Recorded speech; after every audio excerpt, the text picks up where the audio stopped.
Okay, last meeting we talked about how society developed from hunter-gatherer up to uh, industrial societies like the one we have right now. Okay, now let's move on to deeper discussion on our subject, which is science, technology, and society. But unlike the previous sessions where most of you usually talk, for the following sessions, probably I'm the one who's going to talk most of the time. Okay, I tried to find a way so that the class will be very interactive. However, it turns out that the topics are incredibly complex. If you ask someone on Facebook, someone you know who are good on philosophy or society, they're going to give very complex questions. Or if you post the questions on a Facebook group, on a Facebook debate group, people will debate about it on the comment section. So that's how complicated the topic is. Okay, so if we're going to discuss it, uh, if we're going to discuss it as a class, it will take us a lot of time. Okay, so from inductive or opinion based and then generating the conclusion, we're going to use a deductive method.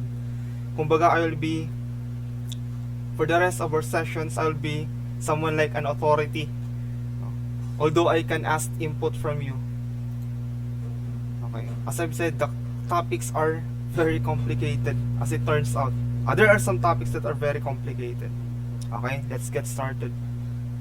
Okay, prerequisites to understand our topic for today. First, you must know what is science, and we talk about what is science. Second, you must know what is philosophy. Probably most of you have an idea what philosophy is. If we say your classmate is let's say if your classmate is taking philosophy as a major, then you have an idea on what he or she is doing. Okay, number 3 is empiricism. What could that be? Later I'm going to explain that one. What is empiricism? And then we have rationalism. What could that be? These are new terms, right? Empiricism and rationalism. And then we have experimental science. And then we have theoretical physics. Okay, these are the requirements to understand what we're going to talk about today. Okay, what we're going to talk about today is a deep question: the philosophy of science. Okay, topics include realism, anti-realism. We know what is realism. Probably most of you have an idea what realism is. And then we have here anti-realism. What could that be? And then we have naive realism, scientific realism, and structural realism. These are the 3 types of realism involved in the philosophy of science. And then we have 3 types of anti-realism. We have constructive empiricism, instrumentalism, and relativism. As I've said, the topic for today is very difficult. No, it is extremely hard. Alright. I originally intend to give articles from the internet, the best articles on the web explaining these things. However, in my estimation, you will find, most of you, if not all, will find it very difficult to understand clearly. Okay, so let's do it. Okay. First, let's talk about caricatures of a philosopher and a scientist. Okay, when we say a philosopher, usually we imagine Greek individuals or something more like this. Okay, so this is a caricature of a philosopher, someone who sits and then thinks. And that's it.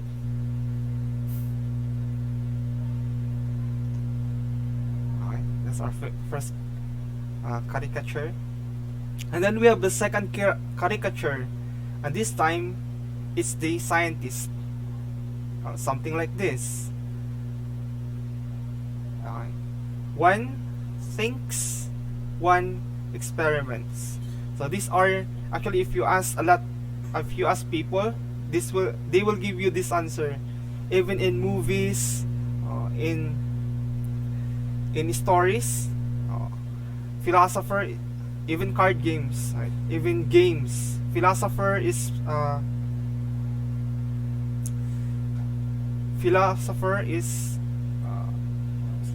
presented as someone who thinks all day, someone who is physically inactive, while the scientist is someone who experiments. Now the question is, are these representations correct? Pag sinabing philosopher, when we say philosopher, is he someone who just thinks only?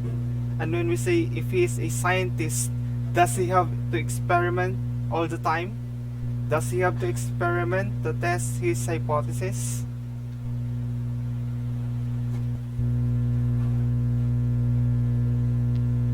Okay.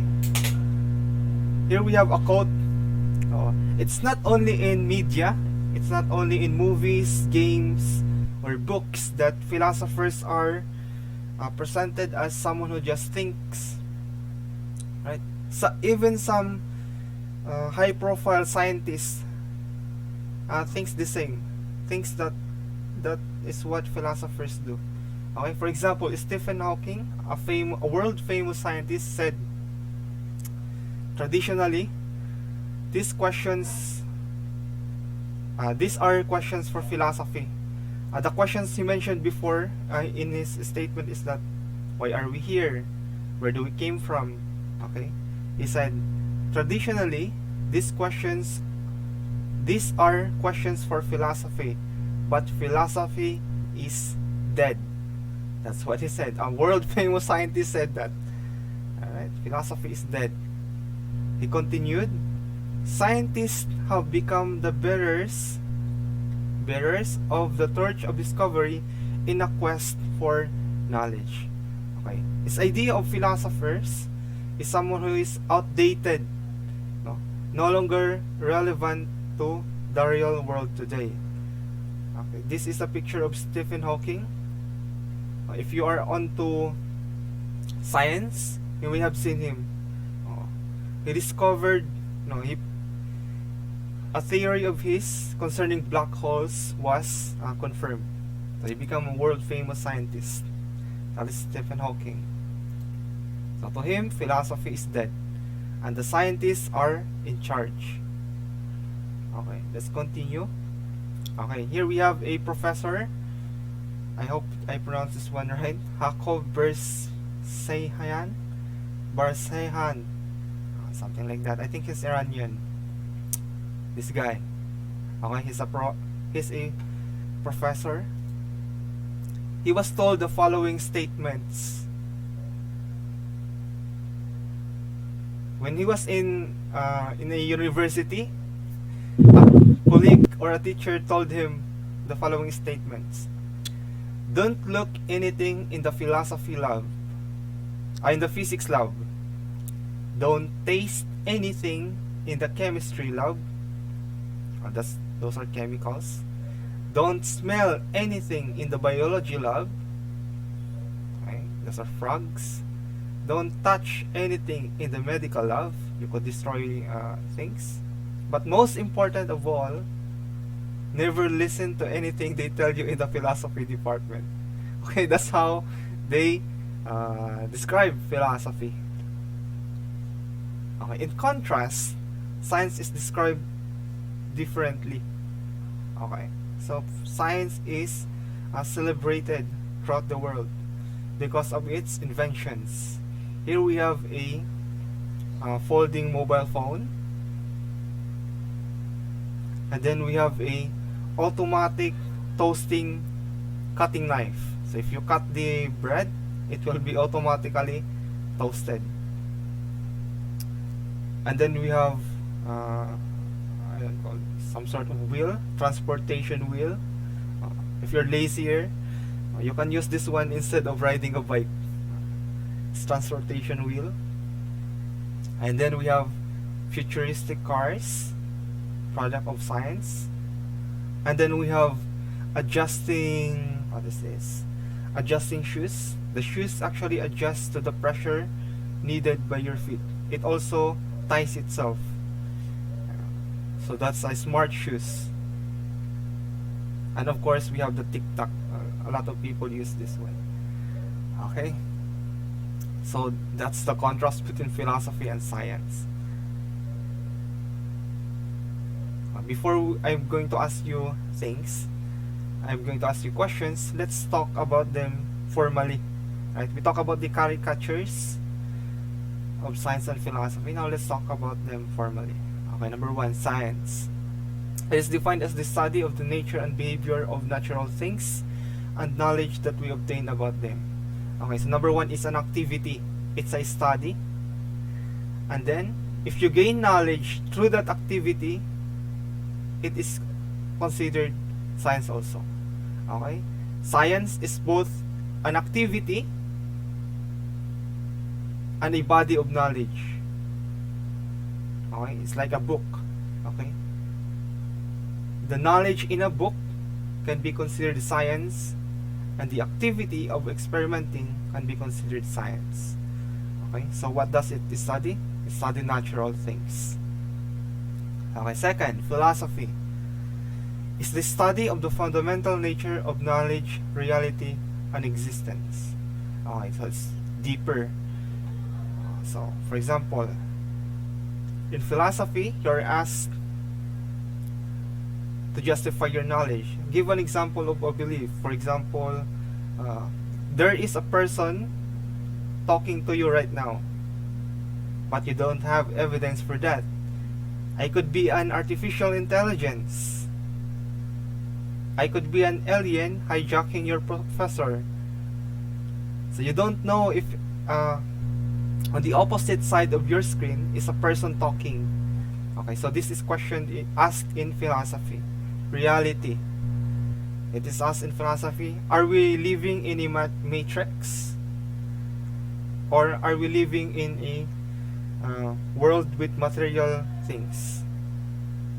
Okay, so that was us in reality. And existence, why are we here? What's the purpose of life? And so on and so forth. Of course, there are more than this covered in philosophy. We're going to talk about it later. So philosophy asks questions and try to answer the fundamental nature of knowledge, reality, existence, and so on. Okay, empiricism. Empiricism is a subset of philosophy. Kumbaga, if science has biology, okay, if science has biology, philosophy has empiricism. Okay, what does the empiricist believe? Okay, so this is a belief. Okay, it is the belief or the theory that knowledge is derived from sensory experience. So, for example, an empiricist might say that for us to know how a Coke tastes, we must experience how a Coke tastes. So we must drink a Coke before we can tell how a Coke tastes. Similarly, you're not really sure if a flame is hot.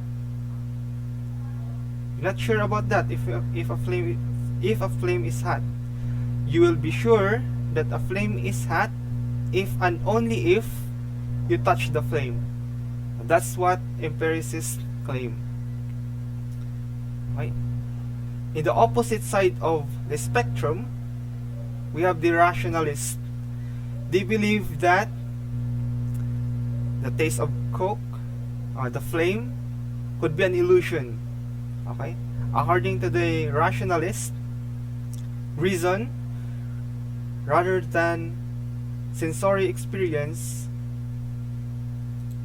is the foundation of certainty in knowledge. So according to the rationalist, we're not really sure if we are living in a material world. We could be brains floating in ether, Or like the people in the Matrix universe. Have you seen the Matrix? With Neo? Matrix. The movie Matrix, right? Their brain are tricked by the computer that there are actual objects outside. But in the Matrix universe, there is no actual objects. Those were illusions given by the computer. Okay? So in that case, according to rationalism, we cannot be sure of any knowledge at all. We cannot be sure if the flame is really hot, if the coke really tastes like that. Okay?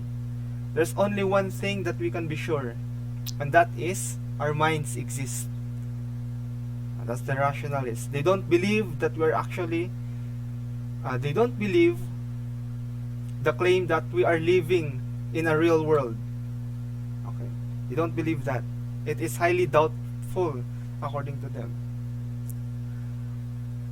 So it's for most of us are empiricists. We believe that knowledge is derived from sensory experience. Right? But rationalist is a very different, a very unique philosophy. Okay. Number 5. Let's talk about experimental science. Experimental science is the method scientists seek to build knowledge through direct observation and measurement of object and phenomena. Okay, so the first 4 is talking about studies and theories. Right, the first 2 are both study. They have very different domain. The first one is about nature. The second one is about fundamental nature of knowledge, reality, and existence. Okay, they're different things. Science study things that you can see, or things where the effects can be observed, natural things. But in philosophy, the philosophers study things that are more abstract. Okay, then empiricisms are claims. When you say theory, you can think of it as a claim. You are claiming that, you are asserting that. That's what a theory is. Okay, experimental science is a method. It's a way of knowing. Okay, how do they do it? Through observation and measurement. And the last one, theoretical physics, a branch of physics that employs mathematical models and abstractions of physical objects and systems to rationalize, explain, and predict natural phenomena. Okay, there is a difference between experimental science and theoretical physics. Okay, 1. Theoretical science follows the school of empiricism. Empiricism, okay, where you learn from sensory experience. Okay, that philosophy is followed in experimental science. So they observe and measure objects. However, theoretical physics follow rationalism. Okay, they use their mind, mathematical models, and abstractions to explain physical objects. So they're compatible. Kumbaga, rationalism and then empiricism. Okay, now let's proceed to first let's have probing questions. I would like you to get a piece of paper or any writing materials. Anything that you can, any marker of numbers. So ganito na lang, imagine this is 1. This is called a Likert scale. The middle you have neutral. So if you don't agree or disagree with the statement, you don't know anything, or you're not sure, then you are in neutral position. If you agree with the statement, then indicate so. If you strongly disagree, indicate so. Right? On this side we have agree, on this side we have disagree, with varying certainty, strong and moderate. Okay, let's say this is 1.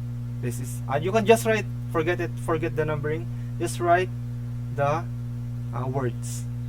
Okay, let's go. Let's start with the first statement. Philosophy is dead.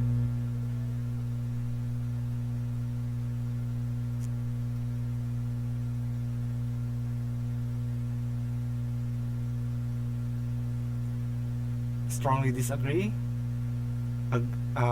disagree, strongly disagree, disagree, neutral, agree, or strongly agree. Write that one. Take a note of that. Okay. The second one, science has outshone philosophy. You strongly disagree, you disagree, neutral, agree, or strongly agree. Okay. Third, scientific claims are 100% true. Strongly disagree, disagree, neutral, agree, strongly agree. Okay, I think those are the 3 questions. Now, take note of that. Then later, after our discussion, we're going to go back to these 3 questions. Alright, and try to see to it if there is a change of opinion or change of answer in your answer sheet. Okay. I think we have only 3 minutes and 24 seconds. It's I'm estimating that this would be a good time to give you a new link for our class. And we're running out of 40-minute time given by the Zoom system. Okay, I'm going to disconnect, and then I'm going to give you another link on our Google Classroom class. Okay, 3, 2, 1. I'm going to disconnect.